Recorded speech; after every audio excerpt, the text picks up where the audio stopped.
Electron volt, जिसको हम लोग MeV से रिप्रेजेंट करते हैं। So 1 MeV is equals to 10⁻6 electron volts. दोनों अपने को कन्वर्जन अपने को याद होना चाहिए, पता नहीं कभी अपने को जूल में जरूरत पड़ गई तो कभी अपने को इलेक्ट्रॉन वोल्ट की जरूरत पड़ गई तो। ठीक है, यहाँ तक जल्दी से इसको नोट कर लो।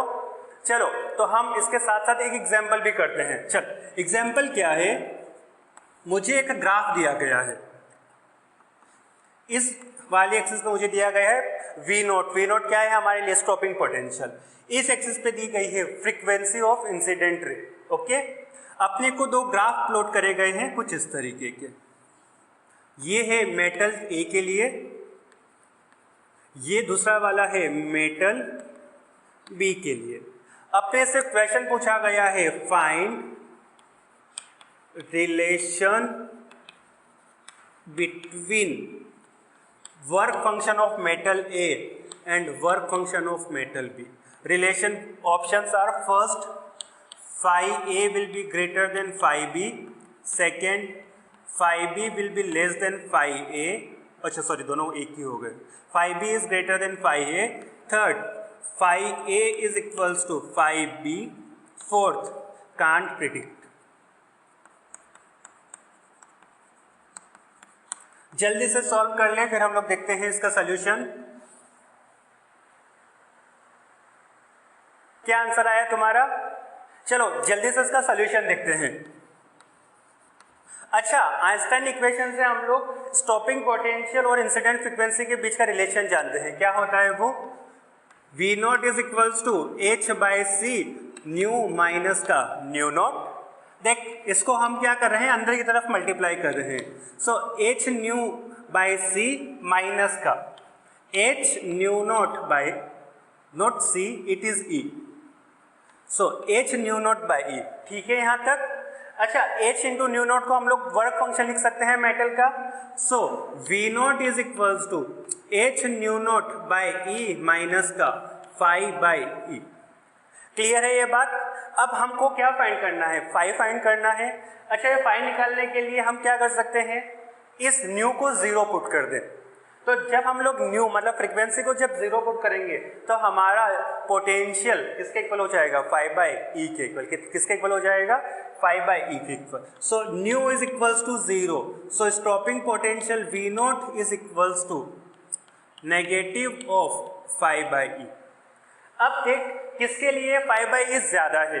मेटल A के लिए यहाँ पे ये जो डिस्टेंस है ये किसके इक्वल हो जाएगा मेरा? फाई A बाय ई के लिए। B के लिए कौन सा हो जाएगा? यहाँ से यहाँ तक का। So it will be phi B by E। बता कौन सा ज्यादा है, फाई A ज्यादा होगा या फाई B? सीधी बात है, यहाँ से ये लेंथ कम है तो ये छोटा होगा, वो वाला बड़ा होगा, तो phi B is greater than 5a, हमारा कुछ ये रिलेशन निकलेगा।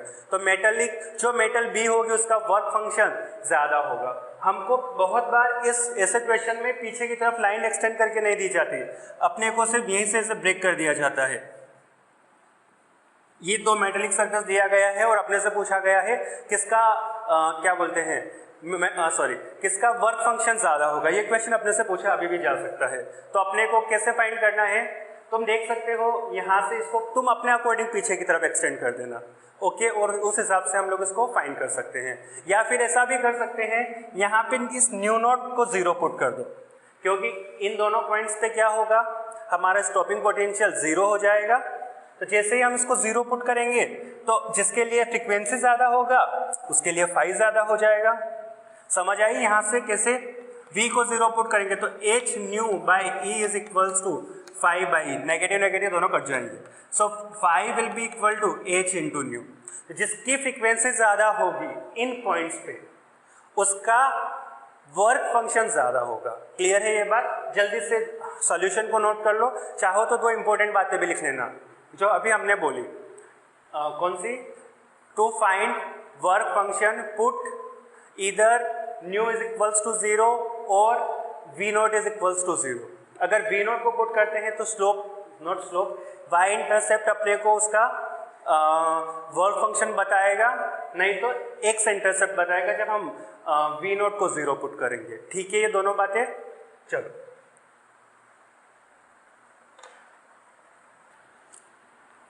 चलो तो कुछ प्रॉपर्टीज देख लेते हैं हम लोग फोटोन की।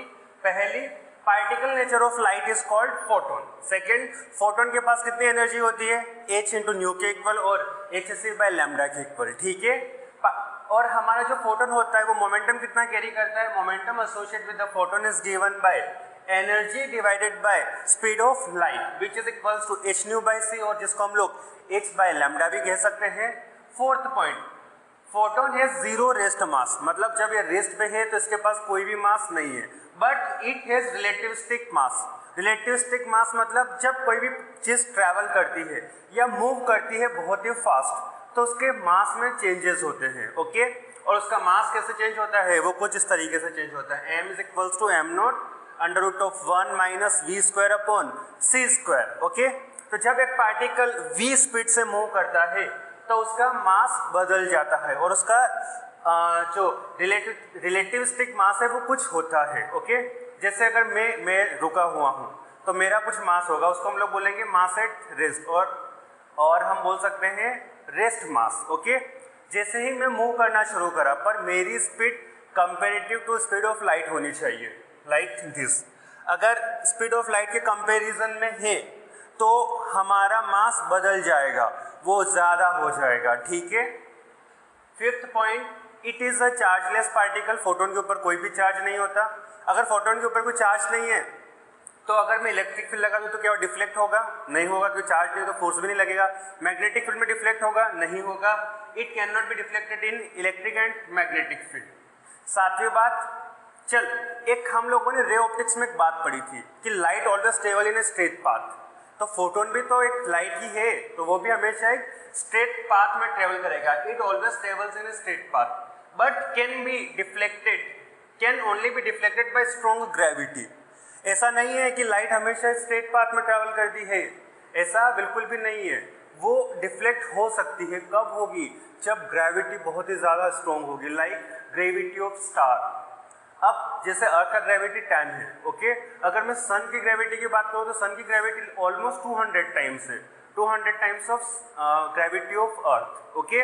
तो जब स्ट्रॉन्ग ग्रेविटी आ जाती है, इससे भी ज़्यादा स्ट्रॉन्ग, लाइक हम बात करते हैं जैसे न्यूट्रॉन स्टार हो गया, तो न्यूट्रॉन स्टार की ग्रेविटी लगभग यूँ समझ लो कि 10 लाख से 1 करोड़ टाइम्स हो सकती है अर्थ की ग्रेविटी की। तो इतनी स्ट्रॉन्ग ग्रेविटी में हमारा जो पार्टिकल है फोटोन वो डिफ्लेक्ट हो सकता है, क्योंकि उसका मास तो है, मास हमेशा ग्रेविटेशन फील्ड में डिफ्लेक्ट तो करेगा ही करेगा, फोर्स लगेगा, ठीक है। अगली बात, the total energy and momentum is conserved in photon particle collision. जब भी हमारा फोटोन किसी पार्टिकल जैसे कि इलेक्ट्रॉन हो गया या कोई दूसरा पार्टिकल भी हो गया जैसे प्रोटॉन हो गया, अगर उससे टकराता है तो वहाँ पे एनर्जी भी कंजर्व रहेगी और मोमेंटम भी कंजर्व रहेगा। दो चीज़ें हो सकती है आफ्टर कोलिजन, क्या क्या? एक तो जो हमारा पार्टिकल है वो फोटोन को एब्जॉर्ब कर ले, ओके। दूसरी चीज हो सकती है उससे टकराए फोटोन और फोटोन कहीं दूसरी वेवलेंथ के साथ वापस रीमिट हो जाए, वो कॉम्पटन स्कैटरिंग है, हम पढ़ेंगे आगे, ठीक है। ये अपने 8 पॉइंट्स जल्दी से नोट कर लो। चलो तो अब हम लोग कुछ एग्जांपल्स कर लेते हैं फोटो इलेक्ट्रिक इफेक्ट के ऊपर। तो पहला क्वेश्चन, अपने को किसी मेटल के लिए उसका थ्रेशोल्ड फ्रीक्वेंसी गिवन है। If threshold frequency is 2 × 10⁻14 hertz, find work function. जल्दी से ट्राई करो, आई थिंक तो सबसे सिंपलेस्ट एग्जांपल है, सॉल्व करते हैं इसको, सब लोग सॉल्व कर लेंगे, जल्दी से करो इसको। तो हम लिख सकते हैं हमारा work function is given by h × μ0। So work function five, h कितना होता है हमारे लिए 6.626, 2 डेसिमल के बाद ही कट कर देते हैं इसको, इंटू 10⁻⁻34, μ0 का वैल्यू 2 × 10⁻14। अच्छा बता मेरा आंसर किस में निकल के आएगा, जूल में निकल के आएगा या फिर इलेक्ट्रॉन वोल्ट में आएगा। हमने h का वैल्यू SI यूनिट में पुट किया, फ्रीक्वेंसी को हर्ट्ज मतलब SI यूनिट में पुट किया, तो आंसर किस में आना चाहिए, SI यूनिट में, तो ये आएगा हमारा आंसर जूल में। अपने को आंसर इलेक्ट्रॉन वोल्ट में कन्वर्ट करना पड़ सकता है, करके देखते हैं जल्दी से, ये कितना हो जाएगा, मल्टीप्लाई कर 13.2 × 10⁻⁻20 जूल। अब इसको इलेक्ट्रॉन वोल्ट में कन्वर्ट कर दें, हम जानते हैं 1 electron volt is equals to 1.6 × 10⁻⁻19 joule. तो 1 जूल इज इक्वल्स टू 1/1.6 × 10⁻⁻19, तो इसको डिवाइड करना पड़ेगा मुझे। So 5 will be equal to 13.2 divided into 10⁻⁻20 divided by 1.6 × 10⁻⁻19। अब आंसर आएगा हमारा इलेक्ट्रॉन वोल्ट में। जल्दी से इसको हम लोग सॉल्व कर सकते हैं आसानी से, कोई बड़ी बात नहीं है। दूसरा क्वेश्चन देखते हैं, find maximum velocity of photo electron when frequency of incident light is 3 × 10⁻15 and work function of the metal is 4 electron volt। जल्दी से ट्राई करो इसको। चलो तो सेकंड का सोल्यूशन करते हैं। तो अपने को मैक्सिमम वेलोसिटी निकालनी है, काइनेटिक एनर्जी मिल जाएगी तो हम लोग वेलोसिटी भी फाइंड कर सकते हैं। चलो तो आइंस्टाइन्स फोटो इलेक्ट्रिक इक्वेशन लगा देते हैं। सो maximum kinetic energy is given by h nu which is energy of photon minus work function। so kinetic energy maximum को हम लिख सकते हैं ½ m into v max का square, it is equals to h का वैल्यू 6.6 into 10⁻⁻34, न्यू अपने को given है कितना 3 × 10⁻15 हर्ट्ज माइनस का। अच्छा बता ये आंसर मेरा किस में आएगा, SI यूनिट में पुट गया था, SI यूनिट में जूल में, ओके। वर्क फंक्शन अपने को किस में दिया गया है, इलेक्ट्रॉन वोल्ट में, तो इसको भी अपने को जूल में कन्वर्ट करना पड़ेगा। करो जल्दी से, माइनस का 4 × 1.6 × 10⁻⁻19। अब ये आंसर हो गया मेरा पूरा का पूरा जूल में, बात ठीक है, ओके। मास ऑफ इलेक्ट्रॉन हम लोग जानते हैं कितना होता है, 9.1 × 10⁻31 kg। सब्स्टिट्यूट कर देते हैं, V max बता कितना आ जाएगा। सो V max का स्क्वायर इज इक्वल्स टू, ये कैलकुलेशन बहुत ही गंदी से आने वाली है, तुम लोग सॉल्व करना, मैं नहीं कर रहा हूँ। So this calculation into 2 divided by m, और इस पूरे का V max फाइंड करने के लिए इसका मुझे पूरे का अंडर रूट लेना पड़ेगा, ओके। किसी के पास कैलकुलेटर है तो जल्दी से कैलकुलेट कर लो, आंसर कमेंट में करके जरूर बताना कितना आ रहा है, ओके। चलो अब थर्ड क्वेश्चन देखते हैं। थर्ड क्वेश्चन में अपने को क्या दिया गया है, a monochromatic light is incident on a metallic surface of area 4 centimetre square, okay. तो अपने को एक मेटेलिक सरफेस दी गई है, उसके ऊपर हम लोगों ने लाइट को इंसिडेंट किया, ठीक है। इंटेंसिटी ऑफ लाइट दिया हुआ है 150 मिलीवॉट पर मीटर स्क्वायर, और उसका अपने को वेवलेंथ दिया गया कितना 3000 एंगस्ट्रॉम। अपने से पूछा गया है find number of photon striking plate per unit time, मतलब रेट फाइंड करना है कि हमारे प्लेट के ऊपर कितने फोटोन स्ट्राइक कर रहे हैं पर यूनिट टाइम, मतलब rate of striking off photons. Second question क्या है, if each photon produce 1 photo electron, मतलब जो फोटो इलेक्ट्रॉन आ रहा है वो इलेक्ट्रॉन एब्जॉर्ब कर रहा है और बाहर निकल रहा है, तो फोटो इलेक्ट्रॉन जनरेट हो रहा है। अगर each photo electron produces 1 sorry, each photon produces 1 photo electron, find photo current. चलो जल्दी से हम लोग दोनों को क्वेश्चन को तुम ट्राई करो, फिर हम लोग सॉल्व करते हैं। चलो तो अब हम इसका थर्ड क्वेश्चन का फर्स्ट पार्ट सबसे पहले सॉल्व करते हैं। Find number of electron striking plate per unit time. तो हम लोग ले लेते हैं थर्ड क्वेश्चन का फर्स्ट वाला, let n electrons striking per unit time.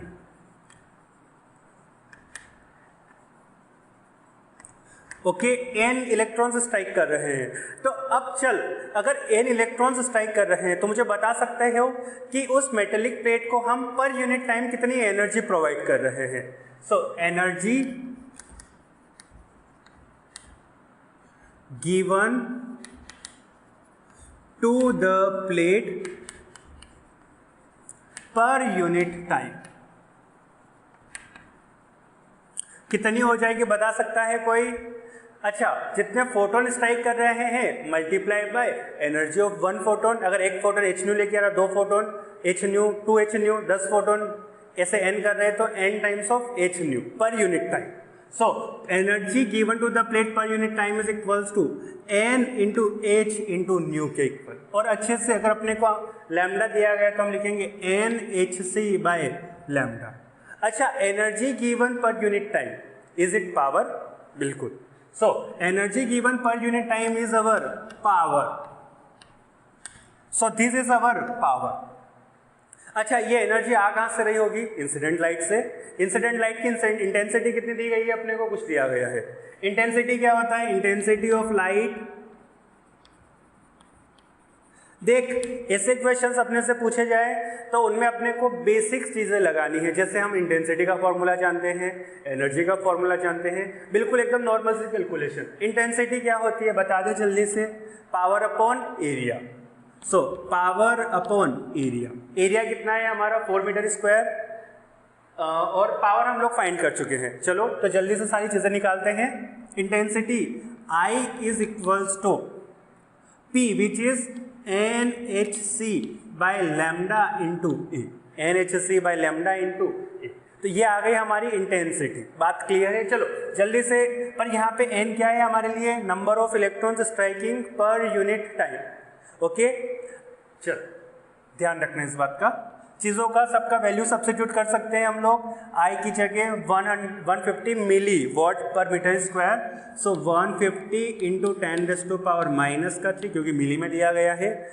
ध्यान रखना वो ऐसा यूनिट में है उधर की तरफ। n का वैल्यू निकालना है अपने को, h का वैल्यू। अच्छा, HC का वैल्यू हम जानते हैं 1240। 1240 यूनिट क्या होता है? Electron volt nanometre. ध्यान रखना, तो इलेक्ट्रॉन वोल्ट को हम लोग पहले कन्वर्ट कर लेते हैं। 1.6 इंटू 10⁻⁻⁹ बात ठीक है। इलेक्ट्रॉन वोल्ट को हम लोगों ने किसमें? जूल में कन्वर्ट कर लिया। नैनोमीटर अभी भी बचा हुआ है तो उसको लिखते हैं साइड में नैनोमीटर, डिवाइडेड बाय लैम्डा। अब नैनोमीटर से नैनोमीटर कैंसिल होना है तो अपने को लैम्डा किसमें पुट करना पड़ेगा? नैनोमीटर में। तो लैम्डा कितना लिखेंगे हम लोग? 300 नैनोमीटर। एंगस्ट्रॉम को नैनोमीटर में कन्वर्ट करना मेरे ख्याल से सबको आता होगा। 1 metre is equals to 1 angstrom is equals to 10⁻⁻10 metre और 1 nanometre is equals to 10⁻⁻9 metre.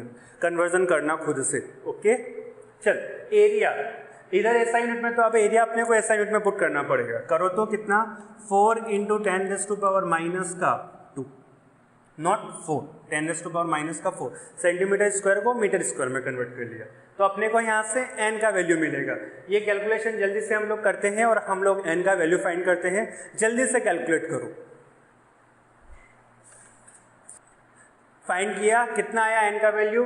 n का वैल्यू आ रहा है मेरा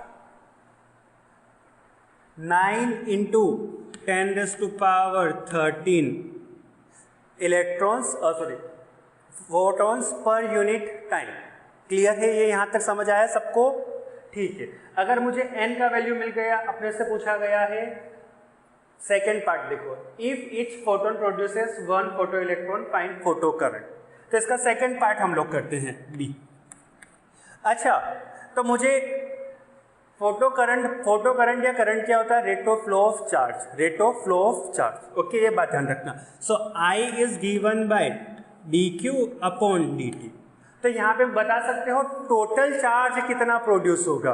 अगर एक फोटो इलेक्ट्रॉन एक इलेक्ट्रॉन प्रोड्यूस कर रहा है तो total number of photo electrons कितने प्रोड्यूस होंगे? n के इक्वल पर यूनिट टाइम, ओके। अब इसको मैं चार्ज ऑफ इलेक्ट्रॉन से मल्टीप्लाई कर दूं तो टोटल चार्ज प्रोड्यूस हो जाएगा। करो तो जल्दी से। So total Q will be equal to n into charge of electron which is E। यहां तक सबको क्लियर है? इसका वैल्यू वापस हम कैलकुलेट करेंगे। करो तो जल्दी से। n का वैल्यू 9 इंटू 10⁻13 इंटू 1.6 इंटू 10⁻⁻19। क्या ये charge flow per unit time है? ध्यान से देख, n मेरा क्या था? Number of electrons striking per unit time. So it will be charge flowing per unit time. So this is our photo current. बात समझ आई? यहाँ पे dq/dt लिखा हुआ है, पर दिस q क्या है? दिस q, ये q नहीं है, ये हमारे लिए I ही हो गया। ध्यान रखना, ये q नहीं रहा, ये क्या हो गया? I, क्योंकि हमारा जो n है वो खुद पर यूनिट टाइम है। क्लियर है? अब मान ले अपने को ऐसे क्वेश्चंस में पूछ लिया कि 1 घंटे बाद क्या होगा, मतलब find number of photons striking in 1 hour. हम सेम प्रोसेस फॉलो कर सकते हैं। यहाँ पे n striking per unit time निकालो, फिर उसको टोटल टाइम से मल्टीप्लाई कर दो। जैसे 1 आवर है तो 3600 सेकेंड से, तो अपने को यहाँ पे नंबर ऑफ फोटोन्स मिल जाएंगे, कितने फोटोन्स स्ट्राइक करें। ठीक है, ये बात जल्दी से इस चीज को नोट कर लो। फिर अगला क्वेश्चन ट्राई करते हैं।